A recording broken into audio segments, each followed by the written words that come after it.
बिस्मिल्लाहिर्रहमानिर्रहीम, अस्सलाम वालेकुम। मैं असदुल्ला खान हूँ। मौलाना फजलुर रहमान से पिछले दिनों जो मुलाकातें हुई हैं, जो शहबाज शरीफ मिले हैं, जो मोहसिन नकवी मिले हैं, जो आसिफ जरदारी मिले हैं, ऐसा लगता है कि मौलाना को राम कर लिया गया है। ऐसा लगता है कि उनकी बातें मान ली गई हैं। तभी तो मौलाना फजलुर रहमान साहब जो हैं वो कुछ बदले बदले से नज़र आते हैं, बदले बदले से सरकार नज़र आते हैं। अब जो कल उन्होंने पार्लियामेंट में ख़िताब किया, अजीब बात की। उन्होंने कहा कि फॉर्म 45 और 47 इसको भूल जाएं। मतलब जो हम चाहे फॉर्म 45 पे आ गए हैं, 47 पे आ गए हैं, जो आ गए हैं, अब इन्होंने ही काम करना है, इन्होंने आगे चलना है। सुनिए ज़रा मौलाना ने क्या फरमाया है, सुनिए। हम जैसे कैसे भी हैं, फॉर्म 47 के हैं या 45 के हैं, लेकिन अब इस ऐवान में हम बैठे हुए हैं और जोर न सही डिफेक्टो सही, लेकिन इन्हीं से आपने काम लेना होगा। इनको अपना मुलाजिम समझकर कि ये सिर्फ इसलिए बैठे हैं कि जब रियासत चाहेगी कि तरमीम कर लें तो इन्हीं से तरमीम कराएंगे। हम अपने मफाद के लिए कानून बनाना चाहें तो इन्हीं से कानून बनाएंगे, इन्हीं को इस्तेमाल किया जाएगा। हम इदारों के इस्तेमाल के लिए यहाँ नहीं बैठे हुए, हम आज़ादी से मुल्क और कौम की खिदमत करने के लिए बैठे हुए हैं। वो कहते हैं कि जी हम इसलिए नहीं बैठे कि इदारों की खिदमत करें, मतलब जैसे भी हैं 45 पर आए हैं या 47 पर आए हैं, अब इनसे ही काम कराएं, यही कानून साजी करें, यही लोग काम करें, कोई और ना करे, यानी इदारे ना करें। यानी ज़ाहिर है उनका इशारा इस्टेब्लिशमेंट की तरफ है, लेकिन बहरहाल ये 45 47 वाले यही करें। ये अजीब बात मौलाना फजलुर रहमान ने की है, अजीब मंतिक है मौलाना की। मौलाना साहब फरमा रहे हैं कि अगर एक चोर आपके घर में घुसकर बैठ जाए और वो चोर जो है वो आप घुसने के बाद कहे कि भाई अब चूंकि मैं आ गया हूँ तो अब मुझे कबूल कर लो, अब जो करना है मेरे साथ ही करो, या जो चीज़ें आगे चलना है जिस तरह से मैं ही हूँ, मैं अब आ गया हूँ तो मुझे अब कबूल करना पड़ेगा। ये तो ऐसे ही है जैसे कोई किसी की भैंस चोरी कर लेता था और भैंस चोरी करने के बाद कहता था कि जी अब कर ली है चोरी तो अब ज़ाहिर है इस पर मेहनत हुई है, कुछ खर्चा दें तो फिर जो है वो बात आगे बढ़े। तो मौलाना फजलुर रहमान साहब फरमा रहे हैं कि हम जैसे कैसे भी हैं, चाहे 45 के हैं चाहे 47 के, और साथ ही नूर आलम खान बैठे हुए थे जो कन्फर्म 47 के हैं, तो कहते हैं जैसे कैसे भी हैं बस यही हैं, इसको कबूल कर लिया जाए। तो ये अजीब मंतिक है मौलाना की। यानी आप जो भी फिर आगे बैठ जाए उसको फिर चलाएं, क्योंकि बस वो आ गया है, वो बैठ गया है, जैसे भी आया है जैसे भी बैठा है। कोई प्रोब नहीं होनी चाहिए, कोई तहकीकात नहीं होनी चाहिए। आइन उठा के आप एक साइड पर रख दें, ट्राइब्यूनल्स उठा के आप एक साइड पर रखें, अदालतें एक साइड पर रखें और कहेंगे नहीं बस जी जैसे कैसे भी आ गए हैं, चाहे 45 के या 47 के आगे चलाएं। तो मौलाना की मंतिक मेरी समझ में तो नहीं आती, सिवाय इसके कि उनके साथ कोई डील बना ली गई हो, उनके साथ कोई जो वो डिमांड्स कर रहे हैं वो मान ली गई हों। इसके अलावा तो कोई बात समझ में आती नहीं है। या तो मौलाना फजलुर रहमान साहब को अपने इस बयान की वजाहत करनी चाहिए। दूसरी बात यह है कि अज़मा बुखारी साहबा जो हैं वो उन्होंने वजाहत की है कि नहीं जी हमें तो किसी ने नहीं बताया कि IMF ने एतराज़ किया है सब्सिडी देने पर, हमें तो नहीं पता। यानी अगर आपको नहीं पता और IMF ने वफाकी हुकूमत को कहा है तो क्या आप बरी-उज़्ज़मा हो जाते हैं? क्या आप की जान छूट जाती है? अब आप देखें ना, यानी आपका कोई ताल्लुक़ ही नहीं होगा फिर उससे। अब क्या अज़मा बुखारी साहबा क्या फरमाती हैं, ज़रा सुन लीजिए। ऐसी कोई इतला पंजाब हुकूमत के पास मौजूद नहीं है कि IMF ने किसी चीज के ऊपर एतराज किया है। अगर कोई एतराज हो भी तो बात की जा सकती है, निगोशिएशन इसी को कहते हैं। पंजाब के लोगों को रिलीफ मिला, शमाल और मगरब और जनूब के अंदर जो है वो आहोजारी शुरू हो गई। और मुझे समझ नहीं आती कि भाई पंजाब के लोगों ने मरियम नवाज शरीफ साहिबा को मैंडेट दिया है, वो चीफ मिनिस्टर हैं, अपने रिसोर्सेज से जो है वो लोगों को रिलीफ दे रही है, इसमें आपका रोना पिटना किस चीज का है? ये असूली तौर पर तो ये बात आपको कहनी चाहिए IMF को कि भाई हम अपने पैसों से दे रहे हैं, आपका रोना पीटना किस बात पे? भाई अगले पैसे दे रहे हैं, अगले 7 अरब डॉलर आपको दे रहे हैं, रोना पीटना वो क्यों ना डालें? आप उनसे लेकर अपने गुलछड़ों में उड़ा दें और IMF जो है रोना पीटना भी ना डालें। आप उनसे मुआहिदा करें कि जी हम बिजली में सब्सिडी नहीं देंगे, फिर आप सब्सिडी देने लगें तो क्या वो रोना पीटना भी ना डालें? तो उन्होंने तो बेसिकली रोना पीटना डालना ही है। तो ये जो ये कहना कि जी हमें तो कोई इतला ऐसी नहीं है, हमें तो किसी ने बताया नहीं है, तो शहबाज शरीफ साहब को फ़ोन कर लें, जिनको बताया गया वो आपको बता देंगे क्या हुआ है। तो मेरा ख्याल है, और फिर जैसा कि वाज़ेह तौर पर कल मैंने आपके साथ स्टोरी शेयर भी की थी कि उसमें कहा गया था कि 30 सितंबर तक ये कहानी ख़त्म करें, ये जो आप 2 महीने का रिलीफ दे रहे हैं ये कोई चक्कर नहीं है और ये इसकी बिल्कुल इजाज़त नहीं है। IMF ने वाज़ेह तौर पर सीधा सीधा पैगाम दे दिया और कहा ये जो बार बार कहते हैं कि जी बाकी सूबे भी कर लें, बाकी सूबे भी कर लें, तो बाकी सूबे नहीं कर सकते क्योंकि IMF ने अब मना कर दिया है, अलाउ ही नहीं किया। तो ये तो एक तरफ तो ये हालात हैं, यानी आप बिजली के बिलों पर रिलीफ देना चाहते हैं और एक स्टंट खेल रहे हैं और आपको दिया नहीं जा रहा। ऐसा लगता है मुराद अली शाह की स्टेटमेंट अब ठीक थी, जिसमें उन्होंने कहा था कि क्या बेवकूफ़ाना ऐलान है। उन्होंने कहा था क्या बेवकूफ़ाना ऐलान किया है, हम ये क्यों करें। तो अब ऐसा लगता है वो ठीक कह रहे थे, ये वाकई बेवकूफ़ाना ऐलान था। अच्छा, लेकिन इस मामले पर तो सिंध और पंजाब अलग अलग थे, एक मामले पर सिंध और पंजाब बिल्कुल इकट्ठे हैं। गाड़ियाँ ख़रीदने के मामले पर पंजाब में पंजाब असम्बली के 14 पार्लिमानी सेक्रेटरीज़ के लिए नई गाड़ियाँ खरीदी गई हैं, दे दी गई हैं उनको, नई गाड़ियाँ दे दी गई हैं। और ये नई गाड़ियाँ यानी ऐसा नहीं होता कि कोई पुरानी गाड़ियाँ को पुराने मॉडल होते हैं, नहीं, वो एक आध साल 1-2 साल पुराने मॉडल होते हैं, ज़्यादा से ज़्यादा, इससे कोई ज़्यादा पुराना कहानी नहीं होती। लेकिन पार्लिमानी सेक्रेटरी जनाब नए मॉडल की गाड़ियों पर बैठेंगे, तो 14 नई गाड़ियाँ उनको दे दी गई हैं। और दूसरी तरफ सिंध हुकूमत जो है उसने असिस्टेंट कमिश्नर्स के लिए 138 डबल केबन 4x4 गाड़ियाँ खरीदने का प्रोसेस शुरू कर दिया है असिस्टेंट कमिश्नर्स के लिए। कितनी 138 अरबों रुपए की ये गाड़ियाँ बन जाएंगी और 138 गाड़ियाँ जो हैं वो ख़रीदी जा रही हैं। अच्छा, अब मामला ये है कि मैंने आज पीपल्स पार्टी के एक साहब से पूछा, मैंने कहा कि जनाब कोई ऑस्टेरिटी होती है, कुछ सादा गाड़ियाँ इन्हें दें, क्या डबल 4x4 गाड़ियाँ 138 असिस्टेंट कमिश्नर्स के लिए ख़रीद रहे हैं। तो उन्होंने जवाब दिया कि सिंध की धरती कुछ इस किस्म की है कि वहाँ पर कच्ची ज़मीनें हैं, कच्चे रेतले इलाके हैं और सड़कें टूटी फूटी हैं, इसलिए जो है वो इन गाड़ियों की ज़रूरत पड़ती है। बल्कि उन्होंने जवाब दिया कि मैं तो अपने हल्के बल्दिया में नहीं जा सकता 4x4 के बगैर, वहाँ पर भी आम सादा गाड़ी नहीं चल सकती। तो मैंने कहा ये तो आप अपनी हुकूमत पर चार्जशीट लगा रहे हैं कि आपको 20 साल हो गए हुकूमत करते हुए सिंध पर, और सिंध में बल्दिया टाउन के इलाके में भी आप 4x4 के बगैर नहीं जा सकते। यही सड़कें, वहाँ तो रक्षा ही उलट जाता है, गाड़ियाँ उलट जाती हैं, मोटरसाइकिलें एक दूसरे से टकरा जाती हैं, सड़कों के हालात ये, मैंने खुद बल्दिया टाउन को जाके कवर किया हुआ है, वहाँ से उनकी सड़कों की अबतर सूरत हाल पर प्रोग्राम किए हुए हैं। तो बल्दिया टाउन में अगर ये हालात हैं तो ये तो फिर भुट्टो ही जिंदा है सिंध में, बाकी तो और कुछ नहीं है। तो ये तो खुद इनके ऊपर चार्जशीट है। तो जो जवाज़ दे रहे हैं 138 गाड़ियाँ डबल केबन गाड़ियाँ ख़रीदने का, उन्हें चाहिए कि रोड नेटवर्क बेहतर कर दें इन पैसों का, ताकि आइंदा के लिए आप सादा गाड़ियों पर इक्तफा कर लें।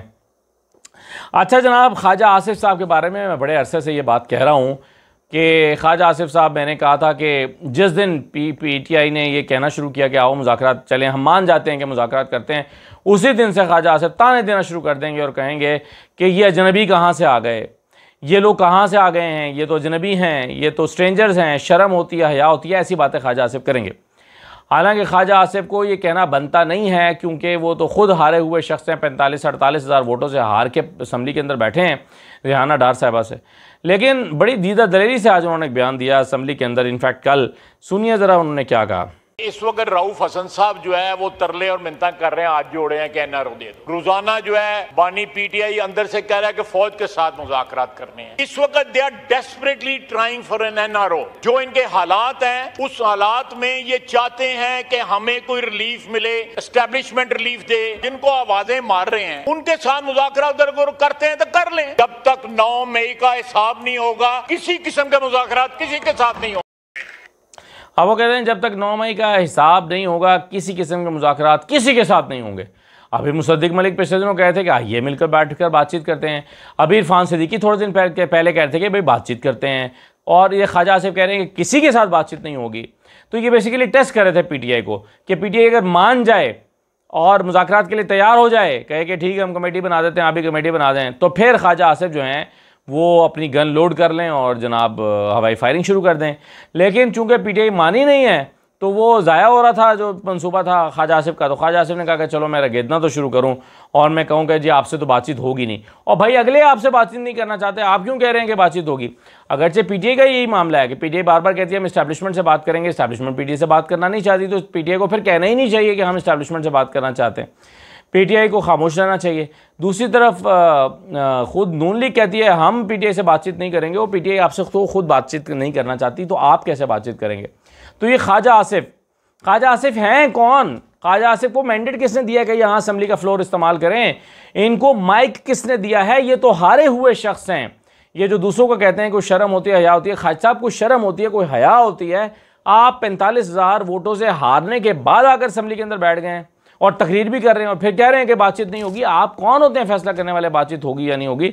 आप तो हारे हुए हैं। ये माइक तो जीते हुए शख्स को मिलता है, ये माइक किसी और का हिस्सा बनता है, आपका तो हिस्सा ही नहीं बनता। आप माइक को इस्तेमाल ही नहीं कर सकते, इलीगल है ये माइक को इस्तेमाल करना।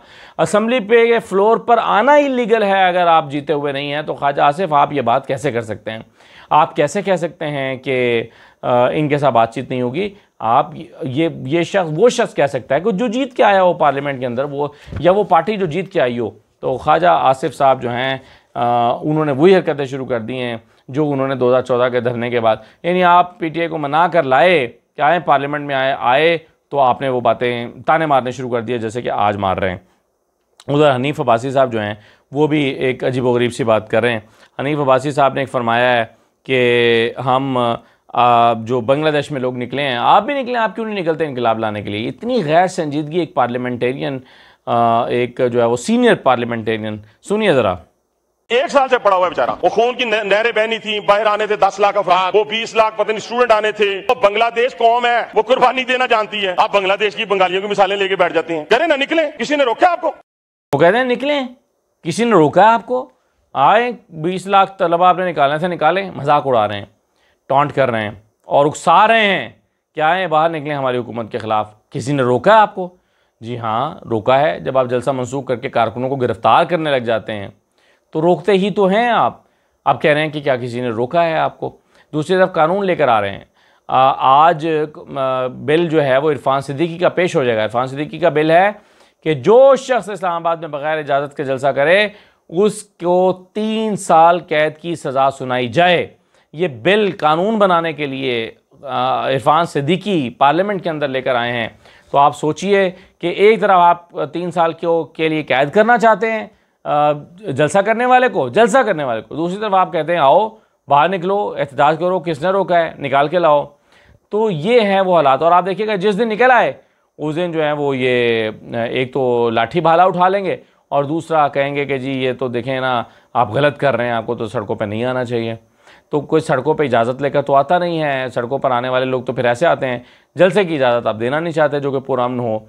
तो हनीफ अब्बासी साहब ने भी बहुत ही गैर संजीदा सी बात की है और इतने सीनियर पॉलिटिशियन से तवक्को की जानी चाहिए कि वो कोई संजीदगी का मुजाहरा करेगा। फैसल कुंडी साहब जो हैं वो फरमाते हैं कि वज़ीर आला अली अमीन गंडापुर एतमाद का वोट लें क्योंकि वो अक्सरियत खो चुके हैं। 2/3 अक्सरियत से ज़्यादा अक्सरियत, यानी बाकी जमातों के पल्ले तो है ही कुछ नहीं। ये जो मखसूस नशस्तें ये हासिल करना चाहते हैं, ज़बरदस्ती की इनकी निकाल दें तो एक बड़ी पार्टी की 3 सीटें बनती हैं, एक बड़ी पार्टी की 4 सीटें बनती हैं, एक बड़ी पार्टी की 6 सीटें बनती हैं, एक बड़ी पार्टी की 1 सीट भी नहीं है। तो या 1 सीट है शायद, ANP की मैं बात कर रहा हूँ। तो जब आपके ओपोनेंट्स का कुछ नंबर ही ना हो असम्बली के अंदर और आप उन्हें ललकार रहे हो कि जी आप तो अक्सरियत खो चुके हैं, तो फिर साबित करें कैसे अक्सरियत खो चुके हैं और क्यों फिर आप भेजें एतमाद का वोट लेने के लिए समरी वज़ीर आला को, गवर्नर की तरफ से जानी चाहिए फिर। तो ये कुंडी साहब हमारे दोस्त हैं, हमारे जो हैं वो उनके साथ बड़ा एहतराम का ताल्लुक़ है, लेकिन ये बात कि कुंडी साहब अक्सरियत खो चुके हैं, ये बात कोई इतनी जो है वो मालूम नहीं होती कि इसमें कोई सदाकत या हकीकत। 2/3 अक्सरियत है खैबर पख्तूनख्वा में PTI के पास। ये एक बढ़ तो हो सकती है, ये कोई ख्वाब तो हो सकता है मौजूदा हालात में, लेकिन ये कोई हकीकत दिखाई नहीं देती। और अली अमीन गंडापुर पर वैसे मुझे ख्याल आया कि उनके ऊपर एक और भी मामला था, आज अदालत में उन्होंने पेश होना था और अदालत में पेश होने के लिए उनको मोहलत दी गई। कल की बात मैं कर रहा हूँ। और उनको कहा गया कि वकीलों ने कहा कि जी उनकी तबीयत ठीक नहीं है और फिर सैलाबी सूरत हाल भी है, तो कहा गया कि जी उनको गिरफ़्तार करके अदालत में पेश करें। ये केस वो है जो इनके पास से एक बोतल बरामद हुई थी, कहा गया था शहद की बोतल है, और फिर उसको ये वो केस बनाया हुआ है कि इनके पास से असलहा मिला था और इनके पास से एक शराब की बोतल बरामद हुई थी। उसके ऊपर ये इनका ये मुकदमा बनाया गया है अली अमीन गंडापुर पर और कहा गया है कि इनको डिस्ट्रिक्ट सेशन जज ने कहा है कि इनको गिरफ़्तार करके अदालत में पेश करें, चीफ मिनिस्टर को। तो बहरहाल देखें कौन गिरफ़्तार करके उनको पेश करता है या नहीं करता। आखिरी बात यह है कि विंड IPPs जो हैं उसने भी उस बिजली उसकी भी महंगी हो गई है और फ़ी यूनिट जो है वो 38 रुपये 43 पैसे ये यूनिट पड़ रहा है IPPs का, और इसकी वजह भी कैपेसिटी पेमेंट्स हैं। यानी जो विंड एनर्जी है उस पर तो लागत ही नहीं आती, उसमें कोई फ्यूल नहीं डलता। ज़ाहिर है उसकी बस जो रनिंग कॉस्ट है वो एक आ रही है, या उसकी मेंटेनेंस कॉस्ट आ रही है, लेकिन विंड के जो लगाए गए प्रोजेक्ट्स हैं उसमें कोई फ्यूल नहीं लगता, वो तो हवा से बनाते हैं। सस्ती तरीन बिजली होनी चाहिए, लेकिन तकरीबन 38.5 रुपये का एक यूनिट कॉस्ट कर रहा है। तो नवाज दें, IPPs को नवाज दें, जितना नवाज सकते हैं नवाजें। IPPs को नवाजना और नवाज और IPPs, ये वैसे बात तो एक ही है। तो जब आपने IPPs को नवाजना है तो नवाजें। फिर कौम विंड एनर्जी की भी 38 रुपये 39 रुपये बिजली लेकर इस्तेमाल करने के लिए ऐसा लगता है कि तैयार है। इजाज़त दीजिए, अल्लाह हाफ़िज़।